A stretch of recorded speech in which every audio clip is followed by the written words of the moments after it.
हाँ तो प्रिय साथी, आपने 2 वीडियो देख ही लिए होंगे कि किस तरह का ऑब्जेक्टिव हुआ, और हम इस ऑब्जेक्टिव का तीसरा पार्ट लेकर आए हैं जो 17 फरवरी को परीक्षा में पूछा जाएगा। इस तरह अगर हमारे वीडियो और ऑब्जेक्टिव को देखते रहिएगा, अवश्य 17 फरवरी को फायदा होगा। जिस तरह लोगों का बुखार लग जाता है तो खा लेते हैं दवा, तुरंत फायदा हो जाता है, उसी तरह यह टॉनिक के माध्यम से हमने रिवाइटल लेकर आए हैं। पहला प्रश्न है, मदन किसका बेटा है? गिरधर लाल। सेन साहब की लड़कियां कैसी है? सुशील। हमने कल बताया सेन साहब के कितने संतान? 6, लड़कियां 5, रजनी, आलो, सिफाली, आरती, सीमा, और वो सब कैसे है? सुशील। लेखक नलिनी बिलोचन शर्मा की माता का नाम क्या है? रत्नावती शर्मा, या रत्नावली शर्मा लिख ले रहेगा। हो आर सुदरज किनकी रचना है? B.R. अम्बेडकर, यानी भीमराव अम्बेडकर। भीमराव अम्बेडकर की चिंतन एवं रचनात्मक व्यक्ति कौन है? बुद्ध, कबीर, ज्योतिबा फुले। ये 3 व्यक्ति इनके प्रेरक रहे जीवन के। ऑब्जेक्टिव में रहेगा इनमें से तीनों, मार देना है तीनों। नौबत खाने में इबादत शीर्षक पाठ साहित्य की कौन सा विधा है? व्यक्ति चित्र। लेखक विनोद कुमार शुक्ल को साहित्य अकादमी पुरस्कार किस वर्ष प्राप्त हुआ? 1990 में। बिरजू महाराज का जन्म किस वर्ष हुआ था? 1938 में। बिरजू महाराज का साक्षात्कार किसने लिया? रसीम वाजपेयी ने। टॉल्स्टॉय कौन थे? रूसी लेखक थे। एथेंस किस महादेश में है? यूरोप महादेश में। सूखा पत्ता किस लेखक की रचना है? अमरकांत। निर्मला कौन थे? लेखक की पत्नी। निर्मला कौन थे? लेखक की पत्नी।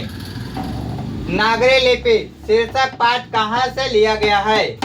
भारतीय लिपियों की कहानियां से। मराठी, नेपाली और नेवारी भाषाओं की लिपि क्या है?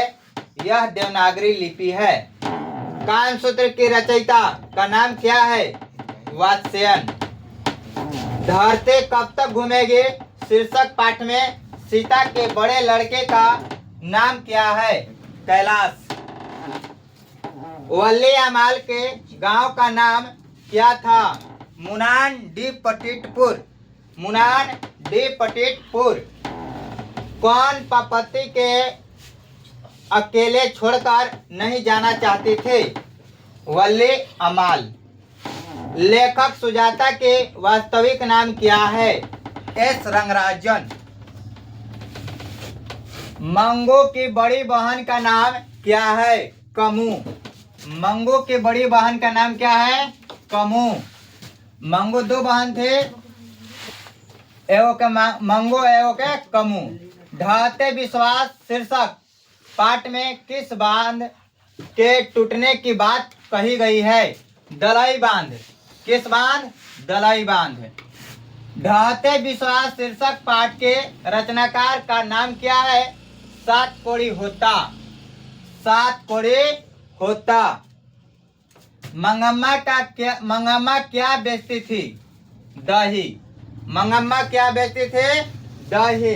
क्या खाते थे? पान सुपारी। हिरोशिमा शीर्षक कविता किसके चित्रण करती है? आधुनिक सभ्यता की दुर्दशा, मानवीय विभीषिका का। अगय के जन्म किस वर्ष हुआ था? 1911। चूंकि हमने ट्रिक यह बताए थे एकदम देहाती भाषा में कि अगय से 11 साल के है बनबे हीरो, यानी हीरो तो हिरोशिमा, और जन्म कब? 1911 में। हिरोशिमा शीर्षक कविता के कवि का नाम क्या है? सच्चिदानंद हीरानंद वात्स्ययन अगय। सच्चिदानंद हीरानंद वात्स्ययन अगय। कवि सुमित्रानंद पंत के अनुसार कौन अपने घर में प्रवासिनी बनी हुई है? भारत माता।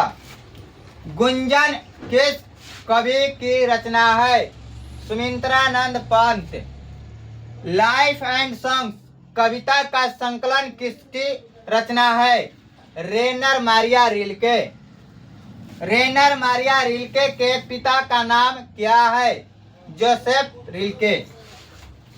अक्षर ज्ञान शीर्षक कविता कहाँ से ली गई है? कवि ने कहा कविता संग्रह से लिया गया है। अक्षर ज्ञान शीर्षक कविता कहाँ से लिया गया है? तो आंसर लिखना है कवि ने कहा कविता संग्रह से लिया गया है। वीरेन डंगवाल की पहली कविता संग्रह कब प्रकाशित हुआ? 1991। नगर संवेदना के कवि कौन है? कुंवर नारायण। नगर संवेदना के कवि कुंवर नारायण है। नाखून का बढ़ना मनुष्य की किस वृत्ति का परिमाण है या परिणाम है?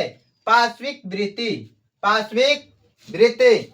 बहादुर से मार खाकर भैंस भागी भागी कहाँ चली आई? माँ के पास। तो सभी छात्र एवं छात्राएं जो परीक्षा देने वाले हैं वो देखकर ही जाएंगे।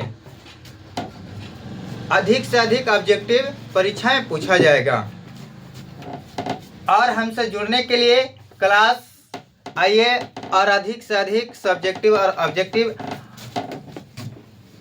एकदम बारीकी रूप से समझिए और याद करके आइए।